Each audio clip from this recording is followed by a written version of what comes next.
ब्रह्मा वा विष्णुर्वा हरो जिनो वा नमस्तस्मै हरो जिनो वा नमस्तस्मै। हर हृदय में रावण भी है, राम भी है।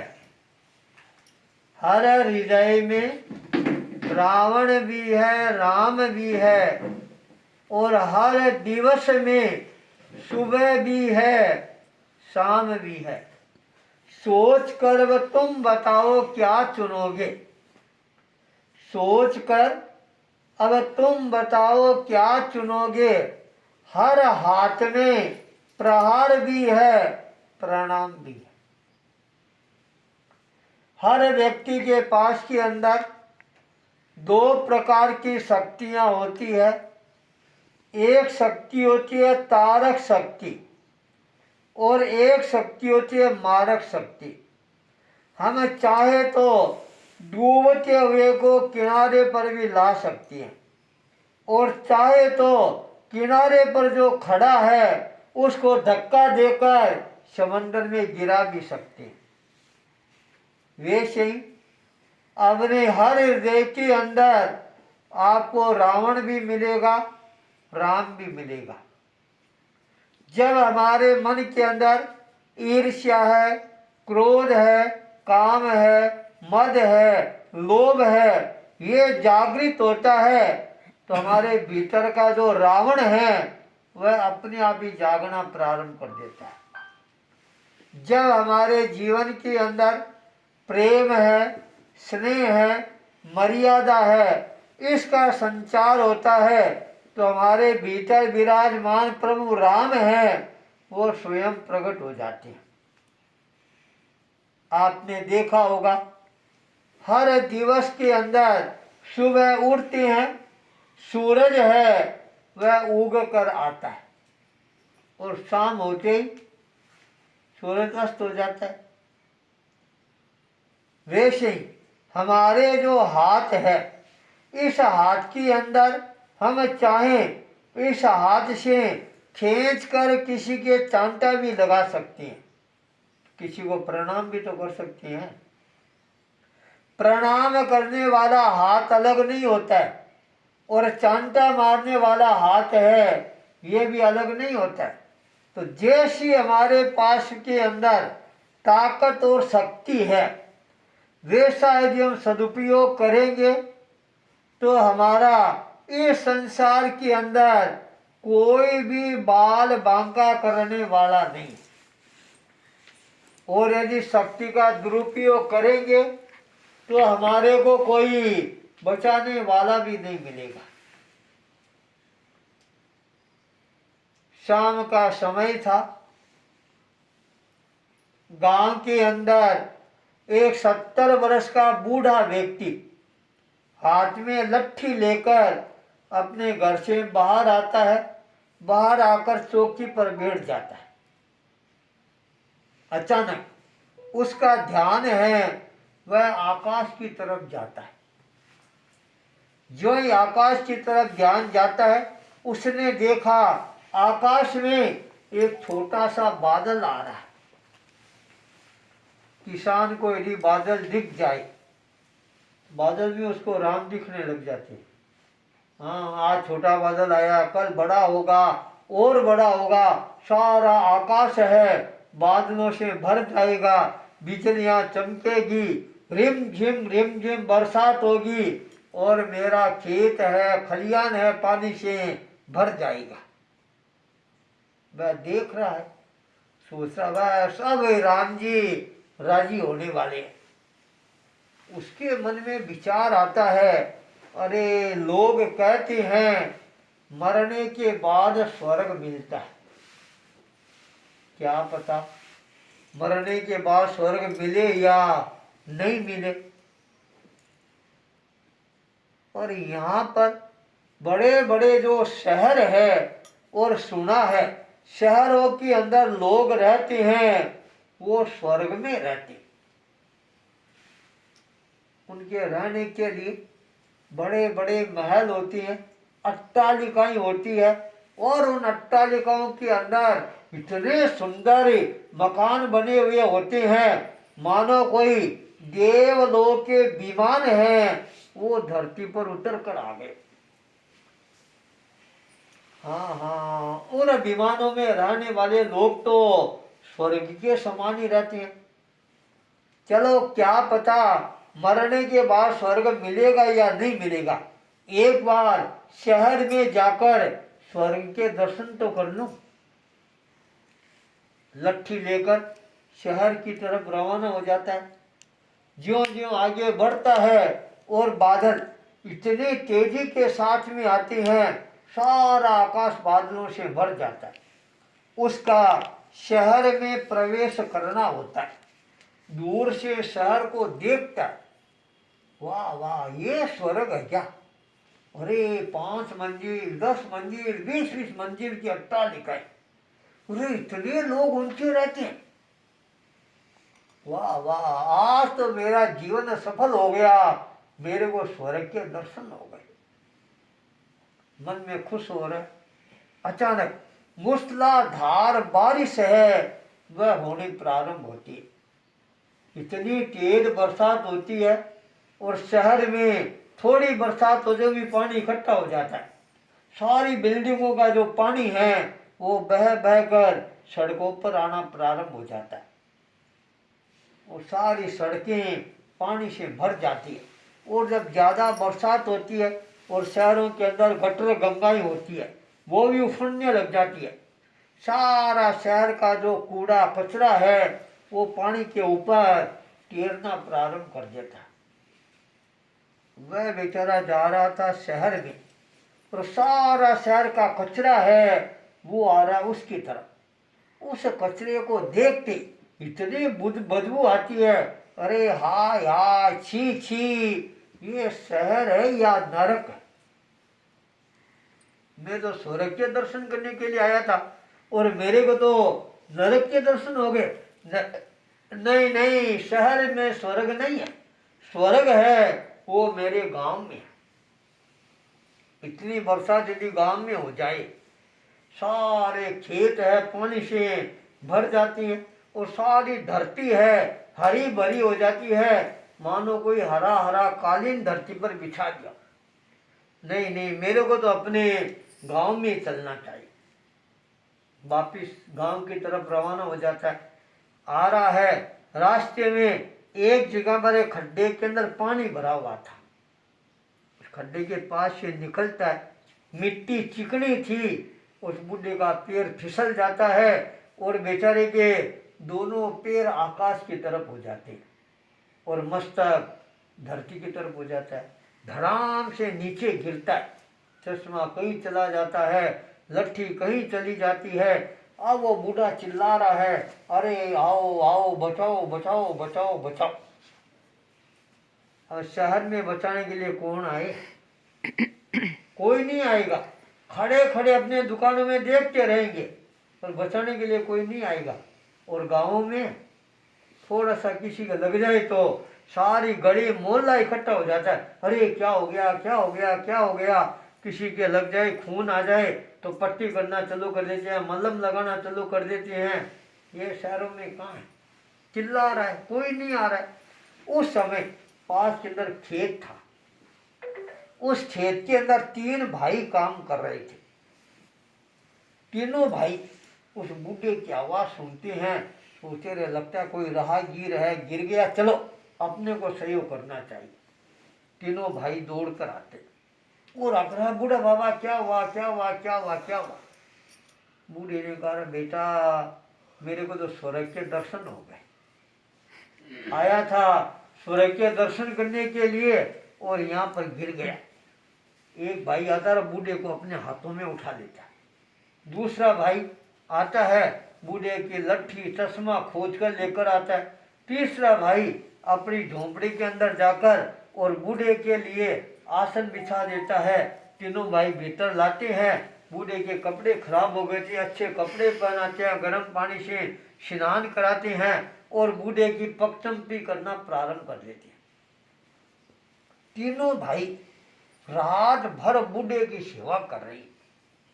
बूढ़ा मन में सोच रहा, वाह वाह, देखो इनमें कितना प्रेम है, और मेरे को न जानते हैं न पहचानते हैं, फिर भी मेरी इतनी सेवा करते हैं।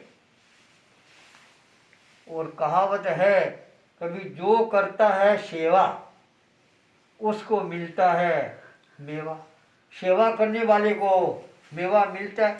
बूढ़े ने कहा, तुम तीनों ने मेरी बहुत सेवा की है और मैं तुम्हारे को तीनों को ही वरदान देना चाहता हूँ, जो तुम्हारी इच्छा हो तुम मांग लो।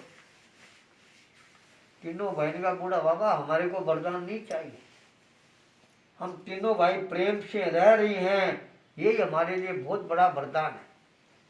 बूढ़ी ने कहा, जो तुम्हारी महानता, तुम तीनों प्रेम से रह रहे हो, पर मेरी जो तुमने सेवा की है उसका तो तुम्हारे को फल मिलेगा ही ना, कुछ न कुछ वरदान तो तुम्हारे को मांगना ही पड़ेगा। तीनों भाइयों में एक बड़ा भाई मन में विचार करा, बूढ़ा इतना बोल रहा है, ये केवल बोलता ही बोलता है या कुछ देता भी है? कहीं ऐसा नहीं हो कि बूढ़ा उस ढफोड़ संघ की तरह हो। तो ढफोड़ संघ होता है, तो अगर 1 रुपये दे, आवाज ले 10 ले ले, अरे 10 दे तो 100 ले ले, अरे 100 दे 1000 ले ले, और लेना देना राम का नाम। तो ये बूढ़ा ढफोड़ संघ की तरह तो नहीं है। पर बूढ़ा बाबा वरदान देना चाहता है। कहाँ? बूढ़ा बाबा एक वरदान मेरे को दे दे। बोल बेटा क्या चाहिए? तो बूढ़ा बाबा मेरे को ऐसा वरदान दे, सारे शहर के लोग हैं वो मेरे को हाथ जोड़े। बूढ़े ने कहा, अच्छा बोल तू क्या चाहता है? तो बूढ़ा बाबा तू मेरे को वकील बना दे, क्योंकि आज दुनिया के अंदर वकीलों की सबसे ज्यादा पूछ है। वकीलों की पूछ क्यों है? थोड़ा सा झगड़ा हो जाए, लड़ाई हो जाए और तो आदमी कहाँ दौड़ेगा? पुलिस स्टेशन जाएगा, केस करेगा, और केस यदि लड़ना है बिना वकील के कोई केस लड़ेगा क्या? तो वकीलों की पूछ ज्यादा होती है। बूढ़ा बाबा मेरे को ऐसा वरदान दे, कोई भी केस मेरे हाथ में आए, हर केस के अंदर मेरी जीत हो, और सारे लोग मेरे को हाथ जोड़े, वकील साहब वकील साहब वकील साहब करे। बूढ़े ने कहा, अच्छा। बूढ़ा उसकी तरफ देखता है और देखकर बोलता, तथास्तु। जैसे तथास्तु बोलता है और मानो कोई स्विच है, उस स्विच पर हाथ लग गए और उसके तो दिमाग के अंदर प्रकाश ही प्रकाश हो जाता है। वह तो उसी समय वाकालात की बातें करना प्रारंभ कर देता है। ये देखते ही दूसरा भाई मन में विचार है, बूढ़े के पास इतनी ताकत है, अरे मेरा बड़ा भाई वकील बन गया, अब मेरे को कौन पूछेगा? वह तत्काल बूढ़े के पास, बूढ़ा बाबा मेरे को वरदान दे, मेरे को वरदान दे, मेरे को वरदान दे। बूढ़े ने कहा, मैं तो दे रहा हूं, कोई लेने वाला चाहिए, बोल क्या चाहिए तेरे को? बूढ़ा बाबा मेरे को ऐसा वरदान दे, मेरे को भी सारे लोग हाथ जोड़े। बोल क्या चाहता है? तो मैं ये चाहता हूं, मेरा जो खेत है और खेत के बीच के अंदर एक पानी का दरिया बह रहा है, यदि तुम मेरे को वरदान देना चाहता है, ये जो पानी का दरिया है इसको दूध का दरिया बना दे। और जो ही दूध बढ़ेगा, और दूध बढ़ते ही सारे लोग दौड़कर मेरे पास में आएंगे दूध लेने के लिए, और मेरे को दूध वाले शेर साहब, दूध वाले शेर साहब, दूध वाले शेर साहब कहेंगे, क्योंकि आजकल सबसे ज्यादा जरूरत होती है दूध की। दूध की क्यों होती है? सुबह उठते ही आदमी क्या पीता है? चाय।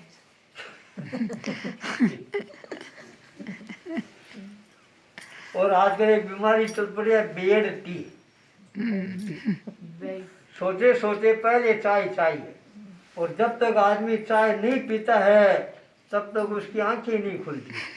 चाय पीने के बाद के अंदर आंखें को रगड़ेगा, गिर है उसको बाहर निकलेगा, तब उसको कुछ दिखना प्रारंभ होगा।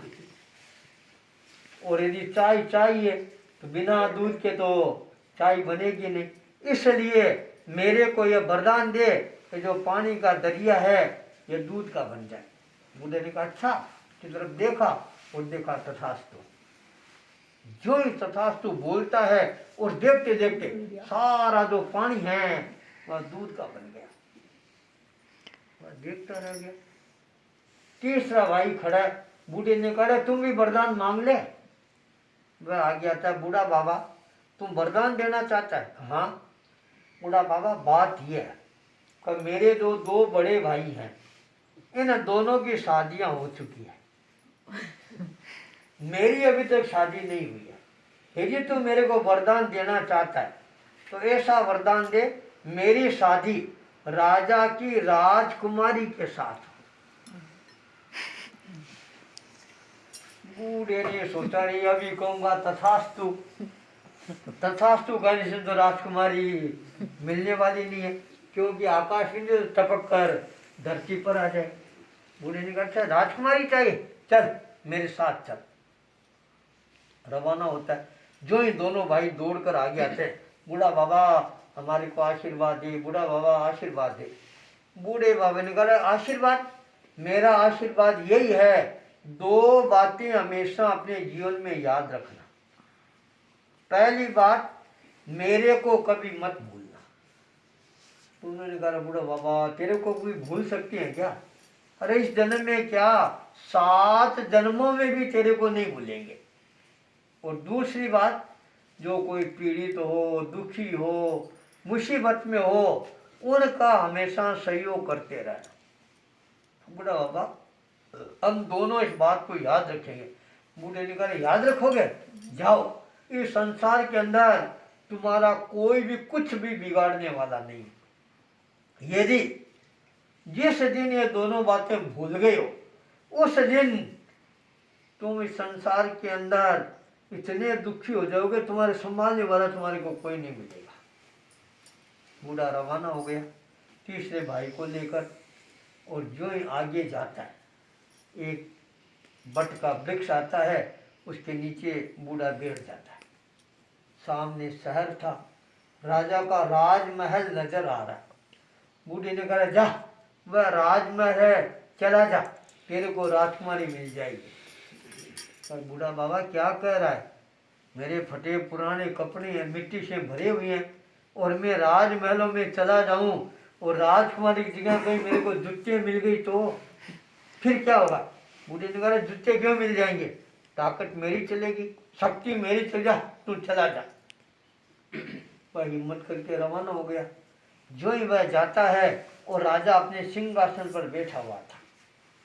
बगीचे का माली, बगीचे से ताजे फल हैं वह तोड़ कर लाता है, ताजे फूल हैं उन फूलों की मालाएं बनाकर राजा के लिए लाता है और राजा को लाकर भेंट कर देता है। उसी समय राजा की इकलौती कन्या वह अपने पिताजी को प्रणाम करने के लिए आती है। जो ही वह राजा के सामने आती है, उसका ध्यान वह जो तीसरा भाई खड़ा था उसके ऊपर जाता है। जो ही वह उसको देखता है और जैसे मानो चुंबक होता है, लोहे को खींचता है, वैसे वह खींचना प्रारंभ कर देता है। कन्या क्या पता क्या सोचती है, और पिता के पास जो फूलों की माला पड़ी थी, पिता को प्रणाम करना तो भूल जाती है और एक माला उठाकर और उसके गले के अंदर डाल देती है। ये देखते राजा ने कहा बेटी ये क्या करे, क्या करे, क्या करे? ने कहा पिताजी जो मेरे को करना था वो मैंने कर लिया, अब मैं तो इसी के साथ जीऊंगी और इसी के साथ मरूंगी। राजा ने कहा कहाँ फटे हाल के साथ में जाएगी, ऐसे तुम्हें नहीं? नहीं मैं तो जाऊंगी। जाएगी तो मेरे जितने भी गहने गहने सारे खोल दे, फटे कपड़े पुराने पहन कर चली जाए इसके साथ। वह कन्या सारे सोना चांदी हीरे पन्ने के गहने चीज सारे खोल कर, फटे पुराने कपड़े पहनकर उसके साथ में रवाना हो जाती है। दोनों बाहर आते हैं। बाहर बूढ़ा बैठा ही था, आकर बूढ़े से बूढ़ा बाबा आशीर्वाद दे। बूढ़ा ने कहा मेरा आशीर्वाद ये दो बातें याद रखना। पहली बात कौन सी? हाँ मेरे को मत भूलना। और दूसरी बात दुखी हो का सेवा कर। हाँ, जो गरीब हो, पीड़ित हो, दुखी हो, उनका सहयोग करते रहना। कबूड़ा बाबा हम दोनों याद रखें। याद रखोगे? जाओ, मेरा आशीर्वाद है, आराम से रहो। दोनों आ जाते हैं, अपने खेत में आते हैं। राजकुमारी ने देखा है झोंपड़ी तो सारी टूटी फूटी पड़ी है। वह तत्काल गाय का गोबर उठाकर लाती है और अपने हाथों से अपनी जो झोंपड़ी है उस झोंपड़ी को नीपना प्रारंभ कर देती है। झोंपड़ी को अच्छा बना लेती है और अच्छी तरह से वहाँ रहने लग जाती है। 2, 4, 5 वर्ष निकल गए। बूढ़ा बाबा मन में विचार करा रहे, मैंने तीनों को वरदान तो दे दिया, परिवार परीक्षा भी तो कर लेनी चाहिए।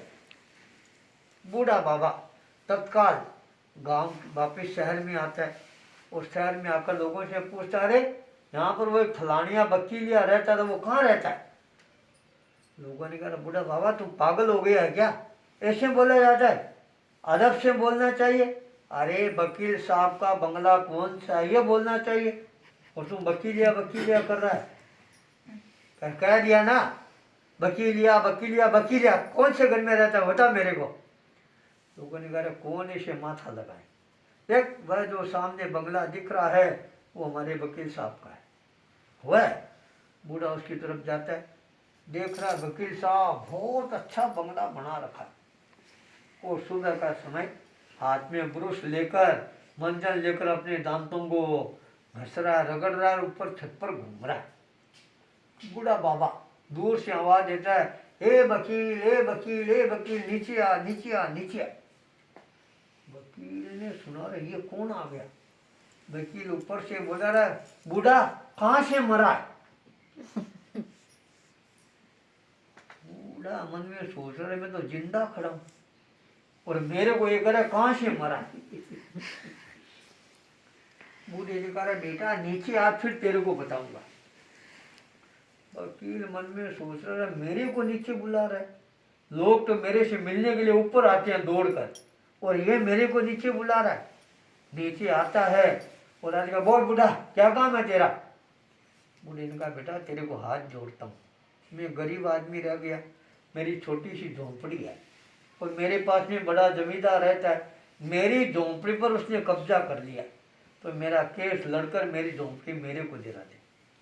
उसने कहा, अरे इतना छोटा सा काम और इसके लिए मेरे पास में है? तेरे को पता है एक बार कोर्ट में जाता हूँ, खड़ा होता हूँ, 10,000 रुपये लेता हूँ। 10,000 रुपये तेरे के पास में देने को तो मेरे से बात करना, नहीं तो मेरे से बात करने की जरूरत, भाग जाए यहाँ से। बूढ़े ने सोचा, अच्छा ये तो मेरे को भी भूल गया और गरीबों की सेवा भी भूल गया। बूढ़े ने कहा, इतना अभिमान किस चीज का कर रहा है? किस चीज का? क्या अपने ज्ञान का अभिमान कर रहा हूँ। बूढ़े ने कहा, ज्ञान का अभिमान करेगा तो ज्ञान का जो प्रकाश है अंधकार में बदल जाएगा, अंधकार में। तो बूढ़ा तो ही है क्या? बदल, हट बदल दे। बूढ़ा ने कहा, अच्छा। बूढ़ा ने उसकी तरफ देखा और देख बोला, तथास्तु। जो ही तथास्तु बोला और मानो एक साथ के अंदर कोई लाइट गई हो, सारे दिमाग के अंदर अंधेरा ही अंधेरा हो जाता है। दिमाग चकराने लगा, क्या हो गया, क्या हो गया, क्या हो गया? सारी वकालत का ज्ञान था, विद्या थी, सारी समाप्त। बूढ़ा वहां से रवाना हो गया। फिर उसने, अरे ये कौन है? अरे ये तो वही बूढ़ा जिसने मेरे को वरदान दिया था। अब वो बूढ़े के पीछे दौड़ जाए, अरे बूढ़ा बाबा ठहर जा, ठहर जा, ठहर जा, तेरा केस मैं लड़ूंगा, मैं लड़ूंगा, मैं लड़ूंगा। बूढ़े ने कहा, बेटा जिंदगी भर लड़ते ही रहना। अब जिंदगी भर तुम लड़ते ही रहना। इतना कहकर बूढ़ा रवाना हो गया।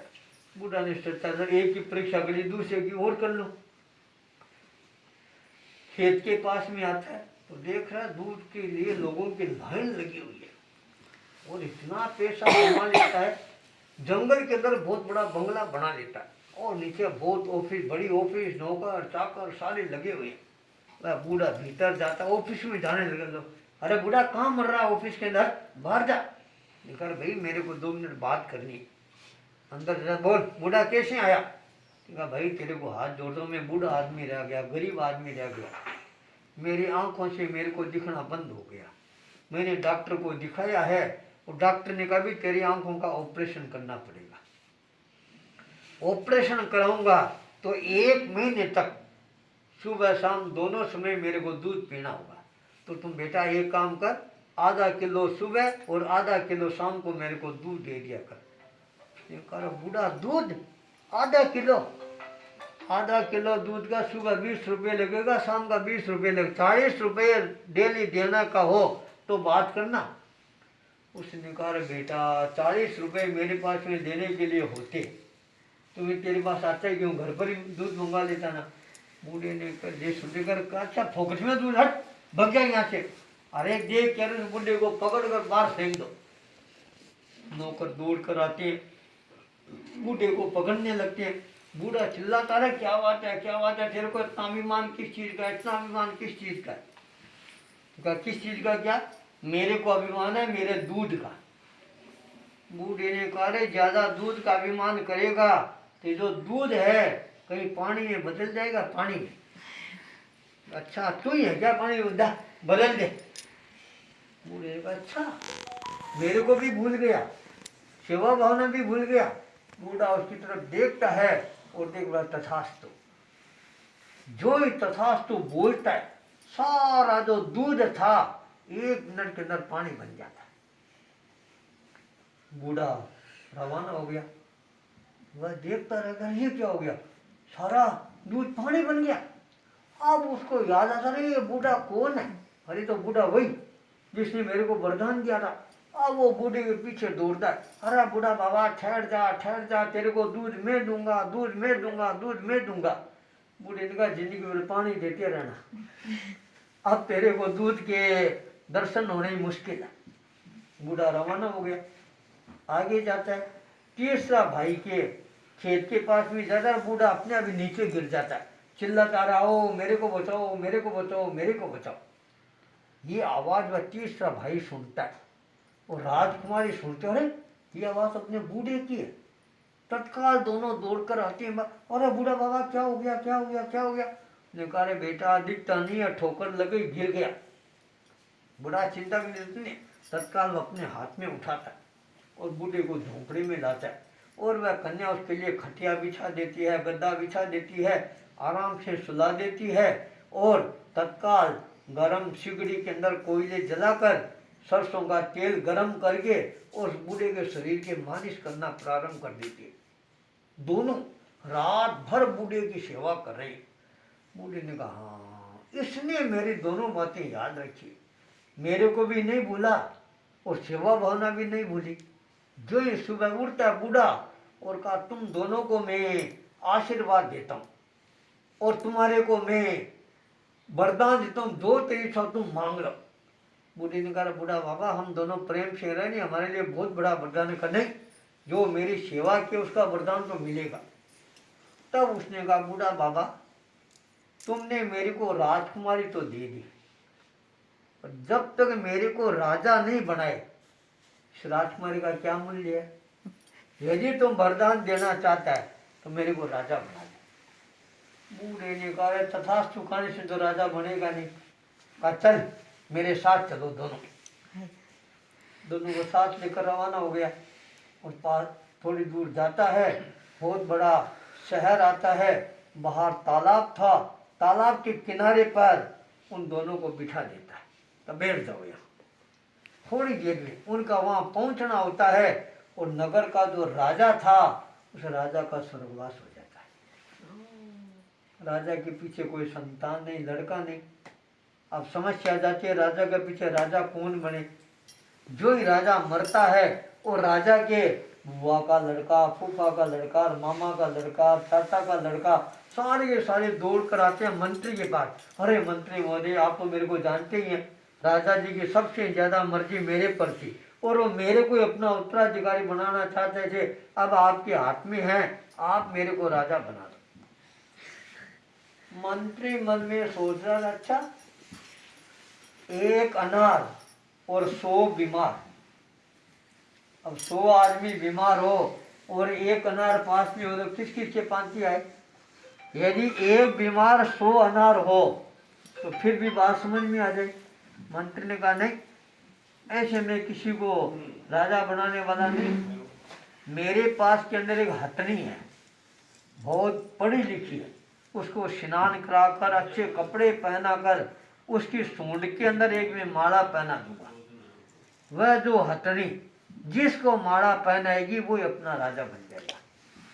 ठीक है, मंजूर है। हथनी को तैयार किया जाता है और गांव के अंदर उस हथनी को फिराते हैं। जो ही हथनी को तैयार करके बाहर से सारे लोग अपने अपने घरों के बाहर खड़े हो गए, अच्छे अच्छे कपड़े पहनकर बन ठन कर। जैसे ही हथनी आती है और पहला घर आता है, युवक बाहर खड़ा है, हथनी को देखता, हाथ जोड़ता है और हाथ से झाला देकर अपने इधर आ रे माड़ा मेरे को पहना है।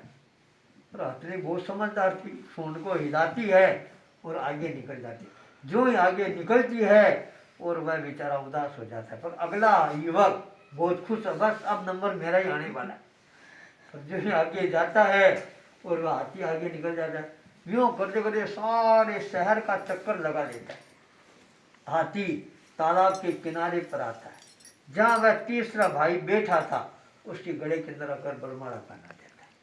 जो ही माड़ा पहनाता है और मंत्री दौड़ कर आता है, आप कौन हो, आप कौन हो, आपका नाम क्या है, आपका नाम क्या है, और आज से आप हमारे यहाँ के राजा और ये हमारी रानी, तत्काल पानी लाओ, स्नान कराओ और अपने राजा को तैयार करो।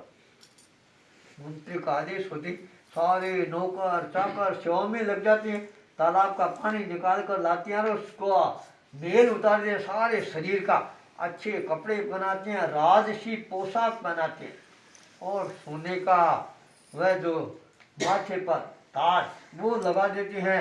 हथनी पर बिठाकर सारे शहर में घुमाकर राजमहलों में ले जाते हैं, सोने का सिंहासन, उस सिंहासन पर बिठाकर और मंत्री अपने अंगूठे को चीर कर और उसका राज तिलक, आज से आप हमारे राजा हैं। जो ही वो राजा बनता है और वो राजकुमारी वह रानी बन गई।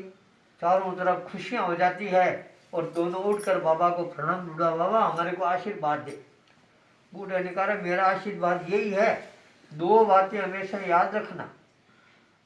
पहली बात, मेरे को कभी मत बोलना, और दूसरी बात, हाँ दूसरी पीड़ित व्यक्ति उसको कभी मत भूलना, उनकी सेवा करते रहना। यही मेरा आशीर्वाद है। दो बातें याद रखोगे तब तक तुम्हारा दुनिया के अंदर कोई भी बाल बांका करने वाला नहीं है। आशीर्वाद देकर और बूढ़ा वहाँ से रवाना हो जाता है। तो कहते हैं जो व्यक्ति दो चीज़ें अपने जीवन में याद रख लेता है वह व्यक्ति कभी भी अपने जीवन में दुखी नहीं होता है। दो बातें क्या? पहली बात मेरे को याद रखना, हाँ बूढ़े को याद रखना। दूसरी बात सेवा, दुखियों को सेवा करना। बूढ़े के समान क्या है? ये हमारी आत्मा। आदमी और सब कुछ भूल जाए पर अपनी आत्मा को कभी नहीं भूले, क्योंकि ये शाश्वत है। शरीर है आज है और मरने के बाद जला कर राख कर देंगे, पर आत्मा कभी मरती है क्या? पीछे जन्म में थी तब यहाँ आई है, यहाँ है तो कहीं आगे जाएगी। तो आदमी अपनी आत्मा है इसको कभी नहीं भूले। और दूसरी बात सेवा, सेवा के समान क्या है? हमारा व्यवहार। हम संसार में रहते हैं तो हमारा संसार के अंदर हमारे परिवार के प्रति क्या दायित्व है, समाज के प्रति क्या दायित्व है, नगर के प्रति क्या दायित्व है, राज्य के प्रति क्या दायित्व है और राष्ट्र के प्रति क्या दायित्व है। इसको हमेशा जो याद रखता है वह व्यक्ति अपने जीवन में कभी दुखी नहीं होता है। तो हम भी हमारे जीवन के अंदर हमेशा इन दो बातों को याद रखेंगे, आत्मा को भी नहीं भूलेंगे और व्यवहार को भी हमेशा याद रखेंगे। हमारे व्यवहार से कोई भी व्यक्ति है वह दुखी नहीं होना चाहिए। हो सके जहाँ तक हम किसी को भी कटु शब्द नहीं बोले, किसी की बुराई नहीं करें, किसी को झूठा इल्जाम नहीं लगाएं, किसी को दुख नहीं दे। यदि हम किसी को सुख नहीं दे सकते हैं तो कम से कम दुख तो नहीं दें। ये दो चीज़ें जो व्यक्ति याद रखेगा वह अपने जीवन के हमेशा सुखी रहेगा। तो संत लोग होते हैं गांव गांव नगर नगर डगर डगर जाते हैं और अपने उपदेश से जनता को जागृत करने का प्रयास करते हैं अच्छा योग मिला, 2 दिन भवानीपटना आना हो गया। विक्रम की बहुत इच्छा थी, तो जब ये यहाँ रहने लगे तो हमारा भी यहाँ आना हो गया, और आप सबको भी अच्छा सत्संग का योग मिल गया। तो आप भी अपने जीवन के अंदर इन दोनों बातों को याद रखकर आगे बढ़ने का प्रयास करेंगे तो आपका जीवन है, मनुष्य जीवन है, ये अपने आपका सार्थक और सफल बन जाएगा। कल सुबह यहाँ से वापस खांडाबाजी जाएंगे, फिर जब मौका होगा फिर आएंगे। इसी मंगल भाव के साथ उन्हें मंगल।